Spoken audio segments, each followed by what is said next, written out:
देखो, जो हम लोगों की लास्ट क्लास हुई थी उसमें बेसिकली हमने सारे के सारे प्रैक्टिस क्वेश्चंस देख लिए कि मतलब अगर दो लाइंस पैरेलल हैं तो किस किस टाइप के कॉम्बिनेशन के आप सवाल देख सकते हो, उन्हें सॉल्व कैसे करना है ना।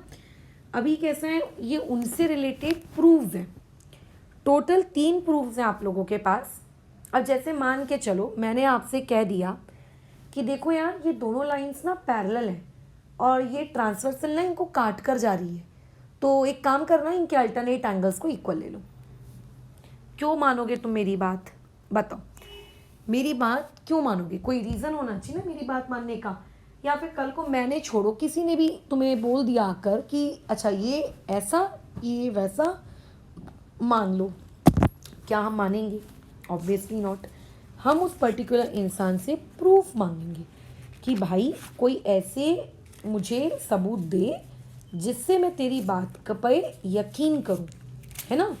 आप उसको प्रूफ मांगोगे कि अच्छा ये मुझे करके दिखाओ, मुझे वैसा करके दिखाओ, फलाना करके दिखाओ, एक्सेट्रा एक्सेट्रा।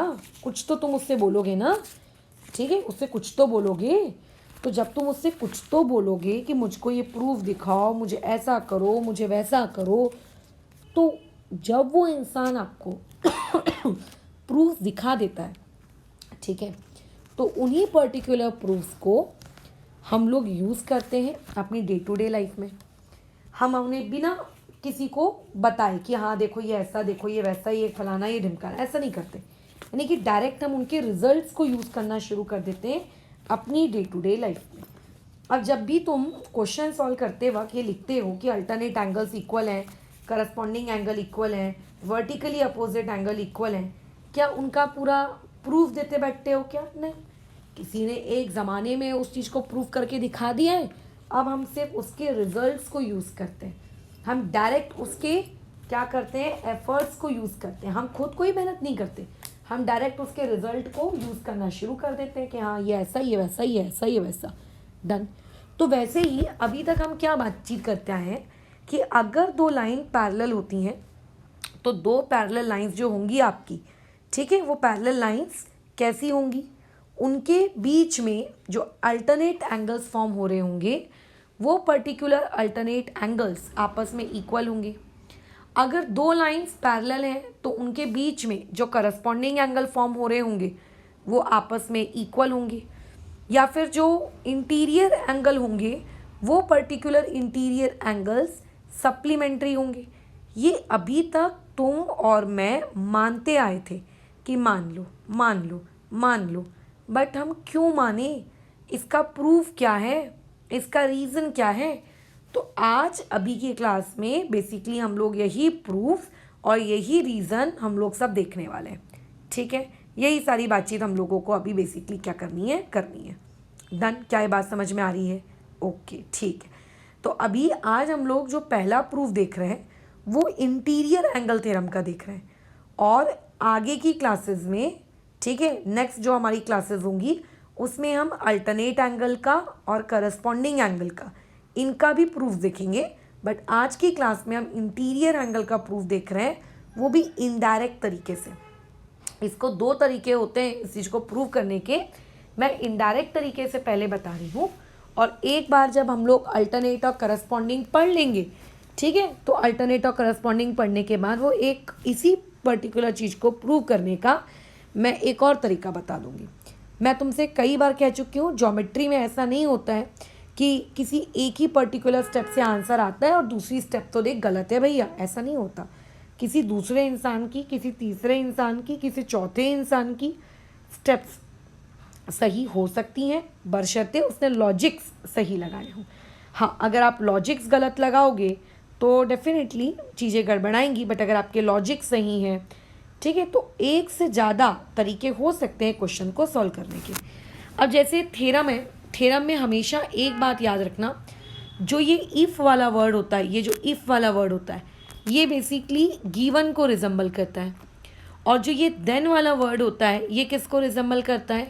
ये टू प्रूव को रिजेंबल करता है, ठीक है। एक पार्ट गिवन को रिजेंबल करता है और एक पार्ट टू प्रूव को रिजेंबल करता है। तो अब देखो यहाँ पे लिखा है कि if two parallel lines are intersected by a transversal, the interior angles on either side of the transversal are supplementary. ठीक है, मतलब ये क्वेश्चन आपसे गिवन जो ये थ्योरम की स्टेटमेंट है, ये थ्योरम की स्टेटमेंट आपसे ये कहना चाह रही है कि अगर हमारे पास दो पैरेलल लाइंस होती और उन दो पैरेलल लाइंस को अगर कोई ट्रांसवर्सल इंटरसेक्ट करता, फिलहाल ना तो मेरे पास दो पैरेलल लाइंस हैं और ना ही उनको कोई ट्रांसवर्सल इंटरसेक्ट कर रहा है, तो ये मैंने बना ली एक पैरेलल लाइन। ठीक है, let us called it as line number 1। और ये हम लोगों ने बना ली आप लोगों की एक दूसरी line, let us called this line as line number 2। और इन दोनों लाइन को एक ट्रांसवर्सल क्या कर रहा है, कट कर रहा है, इसको हम लोग एम नाम दे देते हैं। तो गिवन इंफॉर्मेशन ये कहती है कि दो लाइंस पैरेलल हैं, यानी कि गिवन इंफॉर्मेशन ये कहती है कि लाइन L1 पैरेलल है किसके, लाइन L2 के, और साथ ही साथ में वो ये कहती है कि लाइन M जो है वो लाइन M क्या है, बेसिकली एक ट्रांसवर्सल है ना। गिवन इंफॉर्मेशन ये सब कुछ हमको कह रही है। अब वो ये कह रहा है कि ऐसा करने से अगर आप ट्रांसवर्सल का कोई एक साइड पिक कर लो, ठीक है, अगर एक ट्रांसवर्सल जो है अगर वो काट कर चली गई पैरेलल लाइंस को, तो आप पैरेलल लाइंस का कोई एक साइड पिक कर लो, या तो आप राइट साइड पिक कर लो या तो आप लेफ्ट साइड पिक कर लो। तो मैंने राइट हैंड साइड पिक की है। वो ये कह रहा है कि राइट हैंड साइड के जो इंटीरियर एंगल्स होंगे, अब इंटीरियर एंगल कौन होंगे, एक होगा ये वाला एंगल और एक होगा ये वाला एंगल। मैंने इस पर्टिकुलर एंगल को नाम दे दिया 1 और इस पर्टिकुलर एंगल को मैंने नाम दे दिया 2। यानी कि जो मेरा टू प्रूव है वो टू प्रूव मुझे क्या कह रहा है, टू प्रूव मुझे ये कह रहा है कि ये जो दोनों इंटीरियर एंगल्स हैं, इन दोनों इंटीरियर एंगल्स का जो एडिशन है वो क्या होगा, सप्लीमेंट्री। अब जब तक तुमने इतनी जो पढ़ ली है मैथमेटिक्स, इतनी मैथमेटिक्स पढ़ने के बाद खैर तुम्हें ये तो पता होगा ही कि ये जो वर्ड होता है सप्लीमेंट्री, इसका मतलब होता है कि 180 डिग्री, यानी कि हमको ये चीज़ टू प्रूव करनी है। तुम बोलोगे मैडम बट हम अभी तक तो यूज़ करते आ रहे हैं कि इंटीरियर एंगल 180 होता है, तो भाई तुम यूज़ करते आ रहे हो, मैं इस बात से डिनाई नहीं कर रही हूँ, बट क्यों यूज़ कर रहे हो, उसका रीज़न क्या है, उसका फैक्ट क्या है, वो सही में सप्लीमेंट्री होते हैं नहीं होते हैं, इस बात का हम लोगों को अभी क्या देना है, प्रूफ देना है। इस बात का बेसिकली हम लोगों को अब क्या करना है, प्रूफ देना है कि हाँ यार ऐसा सही में होता है। ठीक है, ये हमको प्रूफ देना है। तो इसको प्रूफ कैसे करें, अब देखो प्रूफ करना है। अब मैंने जैसा बताया इसको प्रूफ करने के दो तरीके होते हैं, आप जो एक मैं आगे जाके पढ़ाऊंगी और एक जो मैं अभी पढ़ा रही हूँ, इसे कहते हैं हम इनडायरेक्ट तरीका प्रूफ करने का। फॉर एग्जांपल मान के चलो, अगर मुझे कल को ये बात प्रूव करनी है कि एक घर में दो लोग थे, पर्सन X और पर्सन Y, फ्रिज में लड्डू रखे थे, बताओ लड्डू चोरी हो गए, लड्डू किसने खाए। दो तरीके हैं, या तो आप डायरेक्टली प्रूफ करो, कुछ सीसीटीवी फुटेज वगैरह लेकर आओ, फॉरेंसिक्स के जैसे फ्रिज में लगे हुए या लड्डू के डब्बे में लगे हुए फिंगरप्रिंट्स के निशान चेक करो और पता लगा लो कि कौन लड्डू का चोर है, डायरेक्ट तरीका, राइट। और एक होता है इनडायरेक्ट तरीका। इस इनडायरेक्ट तरीके में आप क्या करते हो, आप उन दोनों से पूछताछ करते हो, है ना, उन लोगों की इंट्रोगेशन करते हो। अच्छा तुम 12:35 पे कहाँ थे, फिर वो बोलेगा सर मैं यहाँ था। अच्छा वहाँ क्या कर रहे थे, किसने तुमको देखा, मतलब इनडायरेक्टली उसको बातों में उलझाओ और बातों में उलझाकर फिर उसको क्या कर दो, आप उसको बोलो कि हाँ भाई करके तुम्हारा जो है वो पर्टिकुलर जो चीज़ है वो इसने चोरी की है। तो हम लोग अभी ये इनडायरेक्ट तरीका ही यूज़ करने वाले हैं। ठीक है, हम लोग अभी क्या करने वाले हैं, ये पर्टिकुलर इनडायरेक्ट तरीका ही यूज़ करने वाले हैं। इस पर्टिकुलर इनडायरेक्ट तरीके में हम लोग क्या करेंगे, हम लोग डायरेक्टली नहीं बोल रहे कि हाँ ये बराबर प्लस ये बराबर बोलो 90 डिग्री, हम डायरेक्टली नहीं बोल रहे, बट हम इनडायरेक्टली ये चीज़ करेंगे कि हाँ तुमको ना ये चीज़ करके ऐसी होनी है, ये चीज़ जो तुम है ऐसी हुई थी, वैसी हुई थी, फलाना हुई थी, ढिमकाना हुई थी, और फिर जाकर इस पर्टिकुलर चीज़ को हम लोग क्या कर देंगे, प्रूफ कर देंगे, ख़त्म। इस पर्टिकुलर चीज़ को हम लोग क्या कर देंगे, फिर बाद में जाकर प्रूफ कर देने वाले हैं। क्या ये बात क्लियर है, ऐसी हम लोगों की कहानी चलेगी। ठीक है, वेरी गुड। तो ऐसे केस में अब इसका इनडायरेक्ट प्रूफ हमें शुरू करना है। तो देखो अब यहाँ पे अगर मैं इनडायरेक्ट प्रूफ कर रही हूँ तो इनडायरेक्ट प्रूफ में टोटल 3 पॉसिबिलिटीज़ होती हैं, ठीक है। इनडायरेक्ट प्रूफ में टोटल कितनी पॉसिबिलिटीज़ होती हैं? 3। तो हम यहाँ पे लिखेंगे कि इन ऑर्डर टू प्रूव अबो सिचुएशन, या चला दो, इन ऑर्डर टू प्रूव अबो सिचुएशन नहीं लिखते, यहाँ पे हम लोग लिख देते देयर आर 3 पॉसिबिलिटीज़, ठीक है। यहाँ पे कितनी पॉसिबिलिटीज़ हो सकती हैं? 3 पॉसिबिलिटीज़ हो सकती हैं। पहली पॉसिबिलिटी ये हो सकती है कि आप लोगों के पास जो एंगल है, एंगल 1 प्लस एंगल 2, ये एंगल 1 प्लस ये एंगल 2 सही में 180 डिग्री का हो। दूसरी पॉसिबिलिटी ये हो सकती है कि एंगल 1 प्लस एंगल 2 180 डिग्री का ना हो। अगर वो 180 डिग्री का नहीं होगा तो या तो वो 180 डिग्री से छोटा होगा या तो वो 180 डिग्री से बड़ा होगा। तो या तो वो 180 डिग्री से बड़ा होगा या तो वो 180 डिग्री से क्या होगा? छोटा होगा, है ना। ऐसी टोटल कितनी पॉसिबिलिटीज़ बन सकती हैं? ऐसी टोटल 3 पॉसिबिलिटीज़ बन सकती हैं। या तो 180 डिग्री का होगा, या तो 180 डिग्री से छोटा होगा, या तो 180 डिग्री से क्या होगा? बड़ा होगा। तो अब ऐसे में हमें एक एक पॉसिबिलिटी को सोचना है कि इनमें से कौन सी पॉसिबिलिटी ट्रू है, कौन सी फॉल्स है, आर्ग्यूमेंट करनी है बेसिकली।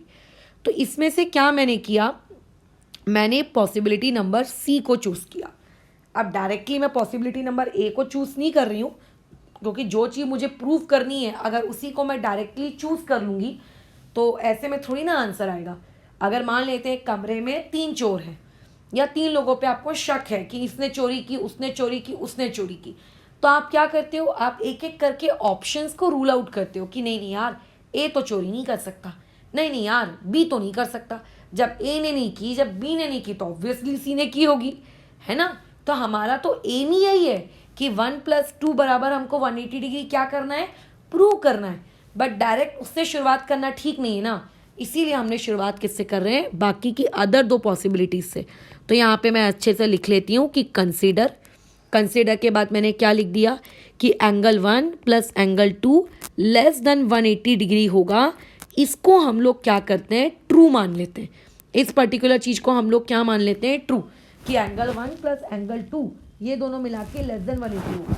अब कई लोगों के दिमाग में ये शंका, ये क्वेश्चन अराइज हो रहा होगा कि नहीं नहीं मैडम, हम तो क्वेश्चन सॉल्व करते हैं, एंगल 1 प्लस एंगल 2 तो इंटीरियर एंगल है, वो तो 180 डिग्री से छोटे हो ही नहीं सकते।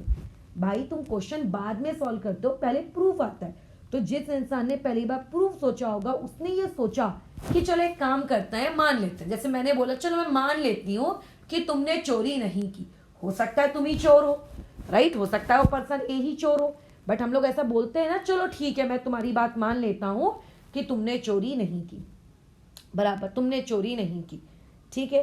तो ध्यान रखना, जब भी 2 लाइंस या 2 लाइंस के बीच के जो एंगल है, अगर उन लाइंस के बीच के एंगल का जो एडिशन है, अगर उन दोनों लाइंस के बीच के एंगल का जो एडिशन होता है, अगर वो 180 डिग्री आ जाता है, अगर वो कितना डिग्री आता है? 180 डिग्री, तो इसका मतलब होता है कि लाइंस पैरेलल है।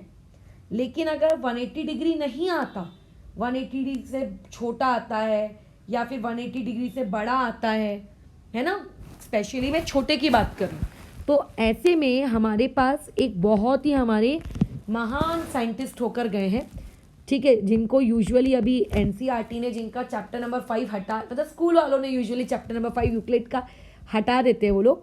तो अकॉर्डिंग टू यूक्लिड्स पोस्टुलेट, वो यूक्लिड बाबा हमको ये कहते थे, यूक्लिड बाबा जी ने हमको ये कहा, यूक्लिड ने हमको ये कहा, ये कह कर गए कि अगर 2 लाइंस के बीच का एंगल, ठीक है, 180 डिग्री से क्या है बोलो? कम है, तो ऐसे केस में, ठीक है, वो जो लाइन L होगी या तो लाइन L1 होगी और जो दूसरी लाइन होगी L2, वो दोनों की दोनों लाइन क्या करेंगी? इंटरसेक्ट करेंगी। ये कह के गए हमारे यूक्लिड, ठीक है, हमारी लाइन क्या कहेंगी? इंटरसेक्ट करेंगी, वो एक दूसरे को इंटरसेक्ट कर रही होंगी। ये यूक्लिड ने कहा अगर वो इंटरसेक्ट कर रही हैं तो उन लोगों के बीच का एंगल 180 डिग्री से छोटा होगा, ऐसा यूक्लिड ने कहा। अब यूक्लिड तो गलत हो नहीं सकते, है ना, यूक्लिड तो गलत नहीं हो सकते, ठीक है, बट गिवन भी तो मैडम गलत नहीं हो सकता ना। According to given line L1 और लाइन L2 तो आपस में पैरेलल है, यूक्लिड के अकॉर्डिंग और ऊपर वाले उस स्टेटमेंट के अकॉर्डिंग लाइंस तो आपस में इंटरसेक्ट करनी चाहिए। बट मैडम ऐसा तो गिवन में दिया है कि लाइन L1 और लाइन L2 ये आपस में पैरेलल है। अब गलत कौन है? तो यूक्लिड बोलता है गुस्से में कि मैं गलत नहीं हो सकता, मेरा तो पोस्टुलेट है। पोस्टुलेट मतलब मैं जो कहूँगा मेरी बात तो यूनिवर्सली ट्रू रहेगी, तो मुझे कैसे गलत कह सकते हो? यूक्लिड को गुस्सा आ गया। हम लोग का जो क्वेश्चन वाला है वो भी गुस्से में बोलने लगा, अरे तुम मुझको ऐसे कैसे गलत कह सकते हो भैया, मैं भी तो सही बोल रहा हूँ। हाँ, मेरा तो गिवन ही डेटा यही है, मैंने अपना खुद का गिवन लिखा है, मैं कह रहा हूँ ना कि लाइन L1 और लाइन L2 आपस में क्या है, पैरेलल है, मैं भी गलत नहीं हूँ। दोनों के बीच में गुस्सा आ गया, दोनों एक दूसरे से झगड़ रहे हैं, मैं भी गलत नहीं हूँ, मैं भी गलत नहीं हूँ, मैं भी गलत नहीं हूँ, मैं भी गलत नहीं हूँ। तो कोई एक समझदार इंसान आता है, वो समझदार यानी कि मैं आकर ऐसा बोलती हूँ कि देखो यूक्लिड, तुम भी गलत नहीं हो और गिवन डेटा तुम भी गलत नहीं हो, दोनों में से कोई भी गलत नहीं है, तो फिर गलत कौन है? तो मैंने बोला कि बताओ ये झगड़ा किसकी वजह से शुरू हुआ? तो यूक्लिड बोलता है मेरे को तो जो इन्फॉर्मेशन दी गई मैंने तो उसके अकॉर्डिंग रिजल्ट बताया। मुझे इन्फॉर्मेशन दी गई कि एंगल 1 प्लस एंगल 2 के बीच का जो एंगल है उनका एडिशन 180 डिग्री से छोटा है और ये बात ट्रू है, उसके अकॉर्डिंग मैंने अपना पोस्टुलेट आपको दे दिया है ना। ऐसा ही हुआ ना। यूक्लिड बोल रहा है कि मैंने पोस्टुलेट आपके क्वेश्चन को देखकर नहीं बनाया, मेरा पोस्टुलेट तो पहले से बना हुआ है। आपका क्वेश्चन वाला कह रहा है इस बार कि 1 और 2 का एडिशन 180 से छोटा है, इसलिए मैंने अपना पोस्टुलेट आपको दे दिया। तो गिवन बोलता है ओ यूक्लिड आप झूठ नहीं कह रहे। मतलब झूठ कौन कह रहा है? झूठ वो पहला स्टेटमेंट कह रहा है। झूठ कौन कह रहा है? पहला स्टेटमेंट कह रहा है। इसका मतलब दैट इज फ्रॉम 1 and 2, ठीक है, 1 और 2 के डिस्कशन को सुनने के बाद जज फैसला लेते हैं कि ना तो यूक्लिड झूठ बोल रहा है, ना ही वो इक्वेशन नंबर 2 झूठ बोल रही है। झूठ कौन बोल रहा है? झूठ वो स्टार्टिंग वाला बोल रहा है कि angle 1 plus angle 2 less than 180 degree होगा इज फॉल्स। ये पर्टिकुलर स्टेटमेंट ट्रू नहीं है। स्टार्टिंग में वो कितने कॉन्फिडेंस से बोल रहा था कि एंगल 1 प्लस एंगल 2 का एडिशन जो है वो क्या होगा, वो आपका लेस देन 180 डिग्री होगा। ये स्टेटमेंट नॉट ट्रू है, इट इज़ नॉट पॉसिबल। ये पर्टिकुलर सिचुएशन पॉसिबल ही नहीं है, वो लेस देन 180 हो ही नहीं सकता, क्योंकि अगर लेस देन 180 हुआ तो यूक्लिड बाबा सही होंगे, और अगर यूक्लिड बाबा सही हो गए तो गिवन गलत होगा। अब ना गिवन गलत हो सकता है ना यूक्लिड गलत हो सकता है। इसका मतलब गलत क्या है? हमने जो स्टार्टिंग में कंसिडर किया है, जो हमने स्टार्टिंग में कंसिडरेशन किया है कि लेट एंगल 1 प्लस एंगल 2 बराबर इतना, वो कंसिडरेशन ही हमारा गलत है। मैंने बोला अच्छा, यानी कि आउट ऑफ 3 पॉसिबिलिटी पहली पॉसिबिलिटी तो रूल आउट हो गई कि नहीं यार, एंगल 1 प्लस एंगल 2 का एडिशन कभी भी लेस देन 180 तो हो ही नहीं सकता। तो अब तुमको कम से कम शांति मिली कि A option, B option, C option, इन तीनों ऑप्शन में से सी ऑप्शन तो नहीं हो सकता, है ना। इन तीनों ऑप्शन में से क्या नहीं हो सकता? सी ऑप्शन तो नहीं हो सकता। फिर तुमने बोला कि अच्छा मैडम एक काम करते हैं, चलो एक बार फिर से हिट एंड ट्रायल लेते हैं।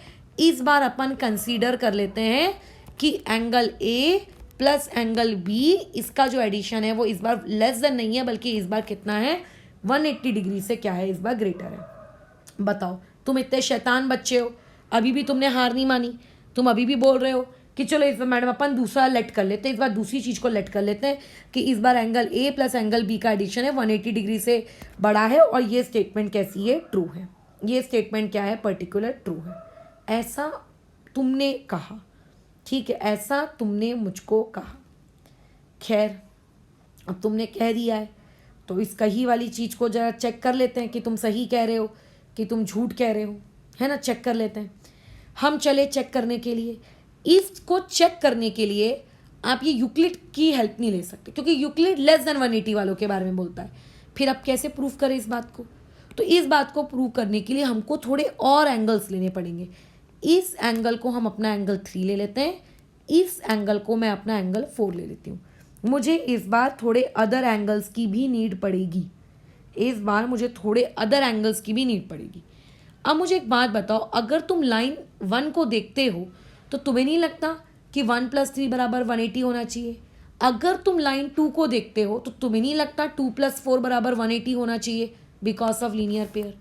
लगता है ना। तो अभी यूक्लिड की मदद नहीं ली गई, इस बार किसकी मदद ली गई है? According to linear pair concept. इस बार किसकी मदद ली गई है? लीनियर पेयर के कंसेप्ट की मदद ली गई है। और लीनियर पेयर का कंसेप्ट कहता है कि अच्छा, ऊपर में एंगल ए प्लस कौन सा वाला एंगल, अच्छा ए नहीं लिया था क्या मैंने, 1 लिया था क्या? मैंने ए कहाँ से लिख दिया फिर, ओ माय गॉड, यहाँ 1 है, यहाँ पे 2 है, सॉरी। हाँ, एंगल 1, ऊपर में एंगल 1 और एंगल 3, इसका एडिशन बराबर बोलो कितना, 180, क्योंकि लीनियर पेयर है। नीचे में एंगल 2 प्लस एंगल 4, इसका एडिशन बराबर बोलो कितना, 180 डिग्री। क्यों? क्योंकि ये लीनियर पेयर है। बराबर, लीनियर पेयर वाली स्टेटमेंट झूठ तो नहीं है ना? नहीं मैडम, वो तो सही है। Give it equation number 4, give it equation number 5। अब हम क्या करते हैं, बैठे बैठे हमने सोचा क्या करें, वो जो स्टेटमेंट हमने इस बार लेट ली है, उस लेट ली हुई स्टेटमेंट को हम कैसे झूठा प्रूव करें। तो तुमने कहा कि चलो मैडम इस बार ना अपन दोनों इक्वेशंस को ऐड कर देते हैं। तो लेफ्ट साइड से ऐड होगा, यानी कि angle 1 plus angle 3 plus angle 2 plus angle 4, और राइट साइड से ऐड होगा, मतलब 180 प्लस 180, यानी कि कितना हो जाएगा, 360। तो यहाँ से मेरे पास angle 1 plus angle 3 plus angle 2 plus angle 4, ये मेरे पास कितना आता है, 360 आता है। अब मैंने इसमें क्या किया, ये जो एंगल 1 है इसको मैं यहाँ ले गई, ये जो मेरे पास एंगल नंबर 2 है इसको मैं यहाँ ले गई। क्यों लेके गई? क्योंकि मैंने कंसीडर ही यही किया है कि एंगल 1 और एंगल 2 का एडिशन 180 से बड़ा है, क्योंकि मैंने कंसीडर किया है। अब बताओ, अगर मैं एंगल 1 और 2 को वहाँ ले जाऊँगी तो इधर कौन बचेगा, 3 और 4 बचेगा, और वहाँ जाने के बाद ये क्या हो जाएगा, 360 माइनस एंगल 1 माइनस एंगल 2। जरा पीछे में से आप एक काम करो, माइनस साइन कॉमन निकाल लो, तो ब्रैकेट में क्या आ जाएगा, एंगल 1 प्लस एंगल 2। अब हमने ताज़ा अभी अभी लेट किया है ना। अभी देखो, पहला वाला जो हमने लेट किया था कि angle 1 plus angle 2 less than 180 degree होता है, वो लेट तो भैया हमारा गलत हो गया है ना। लेस देन 180 डिग्री तो 1 और 2 का एडिशन हो ही नहीं सकता 1 और 2 का एडिशन बराबर, 1 और 2 का एडिशन तो मैडम 180 से लेस हो ही नहीं सकता। तो अभी अभी हमने ताज़ा क्या लेट किया है कि 1 और 2 का एडिशन अगर लेस देन 180 नहीं होगा तो 1 और 2 का एडिशन क्या होगा, ग्रेटर देन 180। क्या होगा, माइनस ग्रेटर देन 180। अब 180 से ग्रेटर नंबर आप कुछ भी ले लो, 181 ले लो, 182 ले लो, 190 ले लो, जो लेना है ले लो। अगर आप कोई भी नंबर, रैंडम कोई भी नंबर, अगर आप 180 से बड़ा वाला लेते हो और अगर उसको 360 से माइनस करते हो, जैसे मान लेते हैं मैंने रैंडम नंबर ले लिया 190, 180 नहीं लेना, 180 से बड़ा लेना। मान लेते हैं मैंने रैंडम नंबर ले लिया 190, लेट से मैंने रैंडम नंबर ले लिया 200, और मैं कहूँगी बताओ 360 में से 200 जाएगा, कितना बचेगा? तो तुम मुझे कहोगे मैडम 160 बचेगा। यानी कि अगर मैं 180 से बड़ा कोई भी नंबर ले लेती हूँ और उस 180 से बड़े किसी भी नंबर को मैं क्या करती हूँ, 360 में से माइनस करती हूँ, तो 360 में से माइनस करने के बाद जो आंसर आएगा, ठीक है, ये जो आंसर आएगा इक्वल टू ये जो आंसर आएगा, ये आंसर हमेशा 180 से कैसा आएगा, छोटा आएगा। क्यों ये 180 से छोटा आएगा, बताओ क्यों ये 180 से छोटा आने वाला है? क्यों ये 180 से छोटा आएगा? ये 180 से छोटा इसीलिए आएगा, ठीक है, ये आंसर 180 से छोटा इसीलिए आएगा क्योंकि 360 में से हम 180 से बड़ा नंबर माइनस कर रहे हैं। दिमाग पे जोर डालो, 360 में से अगर मैं 180 माइनस करती तो आंसर 180 आता। अब 180 से बड़ा नंबर माइनस कर रही हूँ तो 180 तो नहीं आएगा, वह जो भी आएगा वो 180 से छोटा आएगा। इसका मतलब हम लोगों ने जो हमारा सेकेंड लेट लिया था, ठीक है, दैट इज अभी हम लोगों ने हमारा जो सेकेंड लेट लिया था कि angle 1 plus angle 2 greater than 180 degree है और ये स्टेटमेंट एक ट्रू है, तो इस स्टेटमेंट की वजह से वो तो ट्रू है, हमने ऐसा मान लिया, बट उसको वैसा मानने की वजह से एंगल 3, ठीक है, और एंगल 4, इसका एडिशन बोलो कितना आ गया, लेस देन 180। मतलब 1 और 2 को आपने ग्रेटर माना, ठीक है, आपने माना है नहीं है वो बात अलग है, आपने अगर उसको ग्रेटर माना, लेकिन आपके ऐसा मानने की वजह से 3 + 4 बराबर क्या आ गए, लेस देन 180। फिर यूक्लिड आ गया गुस्से में, ओ अगर 3 + 4 लेस देन 180 है तो according to Euclid's postulate, Euclid's के पॉस्टुलेट के अकॉर्डिंग ज़रूर उस 3 और 4 की जो लाइन है वो आपस में इंटरसेक्ट कर रही होगी, यानी कि line L1 and line L2 will intersect. वो यूक्लिड आके ऐसा कहने लगा क्योंकि 3 और 4 क्या आ गए, लेस देन 180 आ गए, ऐसा यूक्लिड कहने लगा। फिर तभी जो तमतमाते हुए गीवन आ गया गुस्सा करते हुए, अरे ऐसे कैसे तुम कह सकते हो, अभी तो मैंने तुमको समझाया था कि लाइन L1 और लाइन L2 ये दोनों क्या है, पैरेलल है। तो यूक्लिड बोलता है नहीं मैं झूठ नहीं बोल रहा हूँ, तो गिवन बोलता है नहीं मैं भी झूठ नहीं बोल रहा हूँ। तो मेरे जैसा एक समझदार इंसान बीच में आता है, वो ये बोलता है कि देखो यूक्लिड तुम भी झूठ नहीं बोल रहे हो, गिवन तुम भी झूठ नहीं बोल रहे हो, झूठ एक्चुअली बोलने की शुरुआत किसने की। तो हम ये देखते हैं अच्छा झूठ किसने बोला, झूठ किसने बोला, झूठ किसने बोला। तो हम ये देखते हैं झूठ बोलने की शुरुआत हुई इस पर्टिकुलर स्टेटमेंट से कि हमने जो ये लेट किया कि angle 1 plus angle 2 greater than 180 degree है, ये लेट ही हमारा बेकार है। यानी कि फ्रॉम इक्वेशन नंबर 6 एंड 7 हमने जो ये लेट किया था कि एंगल 1 प्लस एंगल 2 का एडिशन ग्रेटर देन 180 डिग्री होगा, इज नॉट ट्रू। यानी कि ना तो वो लेस देन 180 हो सकता है, क्योंकि अगर वो लेस देन 180 हुआ तो खुद उसकी लाइंस इंटरसेक्ट करने लगेंगी, और अगर वो ग्रेटर देन 180 हुआ तो उसकी वजह से एंगल 3 और एंगल 4 लेस देन हो जाएंगे। तो ये पर्टिकुलर चीज ट्रू नहीं है। मतलब पॉसिबिलिटी नंबर सी भी नहीं हो सकता, पॉसिबिलिटी नंबर 1 भी नहीं हो सकता, क्योंकि पॉसिबिलिटी सी करने जा रहे हो तो गिवन और यूक्लिड आपस में एक दूसरे को कॉन्ट्राडिक्ट कर रहे हैं कि नहीं नहीं मैं सही हूं, नहीं नहीं मैं सही हूं। पॉसिबिलिटी नंबर बी के साथ जा रहे हो तो यूक्लिड और अगेन गिवन एक दूसरे के साथ कॉन्ट्राडिक्ट कर रहे हैं, नहीं नहीं मैं सही हूं, वो बोल रहा है नहीं नहीं मैं सही हूं। अब 3 लोग थे, सी सही नहीं है, मतलब सी में आपने जो लिख के दिया है कि एंगल 1 प्लस एंगल 2 का एडिशन लेस देन 180 डिग्री होगा, ये गलत है। जो आपने पॉसिबिलिटी बी लिख कर दी है वो भी गलत है। अगर तीनों में से किसी एक को सही होना है, अगर तीनों में से किसी एक को सही होना है तो बी और सी तो गलत है, तो बचा कुचा कौन, ए, मतलब ए ही सही होगा, है ना। अगर 3 लोग हैं, मैं कहूंगी ए ने चोरी नहीं की, बी ने चोरी नहीं की, कंफर्म हूं, एकदम कंफर्म 100%, तो बताओ फिर चोरी किसने की, सी ने। सिमिलरली 3 है कंडीशन, पॉसिबिलिटी ए, पॉसिबिलिटी बी, पॉसिबिलिटी सी। पॉसिबिलिटी सी क्या है, गलत, पॉसिबिलिटी बी भी क्या है, गलत, तो बची कौन, बची पॉसिबिलिटी ए, तो पॉसिबिलिटी ए आपकी सही होगी। ठीक है, पॉसिबिलिटी ए सही होगी। तो हमने ये क्या लिखा था इक्वेशन नंबर 3 में कि एंगल 1 प्लस एंगल 2 का लेस देन 180 पॉसिबल नहीं है। इक्वेशन नंबर 8 में हमने क्या लिखा कि एंगल 1 प्लस एंगल 2 अगेन, एक मिनट, हाँ वो अगेन पॉसिबल नहीं है। So from equation number 1 and equation number 3 and equation number 8 possibility B and possibility C are not true, B and C are not true, ये गलत है। अगर B और सी ट्रू नहीं है तो ऑब्वियस है कि ऐसे केस में पॉसिबिलिटी ए जो होगी, वो पॉसिबिलिटी ए जो होगी वही ट्रू होगी, क्योंकि बी और सी तो ट्रू है नहीं, तो बची कौन, ए, तो ए को ही ट्रू होना पड़ेगा। सो देयरफॉर ए के अकॉर्डिंग एंगल 1 प्लस एंगल 2 बराबर कितना होता है, 180 डिग्री, और ये चीज क्या हो गई, हेंस प्रूव्ड। हम लोगों को 1 और 2 के लिए कोई गवाह लाने की जरूरत ही नहीं पड़ी। पॉसिबिलिटी बी फेल हो गई, पॉसिबिलिटी सी फेल हो गई, तो ऑटोमेटिकली पॉसिबिलिटी ए पास हो गई। इसे कहते हैं इनडायरेक्ट प्रूफ। थोड़ा बहुत लिटिल बिट हार्ड है, बट ये होता है इनडायरेक्ट प्रूफ। एक और तरीका है, ठीक है, बहुत ही छोटा सा एक और तरीका है इस पर्टिकुलर चीज को करने का, ठीक है, एक और तरीका है, बट वो तरीका कैसा है, जब आप अल्टरनेट एंगल और करस्पॉन्डिंग एंगल के कंसेप्ट पढ़ लेते हो तब वो तरीका आता है। तो खैर अभी तो हम वो कंसेप्ट पढ़ने के हैं, कल हम लोग अगेन 2 प्रूफ पढ़ेंगे। एक अल्टरनेट एंगल का प्रूफ पढ़ेंगे कि अगर 2 लाइंस पैरेलल होती हैं तो उनके बीच के अल्टरनेट एंगल्स भी इक्वल होते हैं, अगर 2 लाइंस पैरेलल होती हैं तो उनके बीच के करस्पॉन्डिंग एंगल्स भी इक्वल होते हैं। ये हम कल पढ़ेंगे।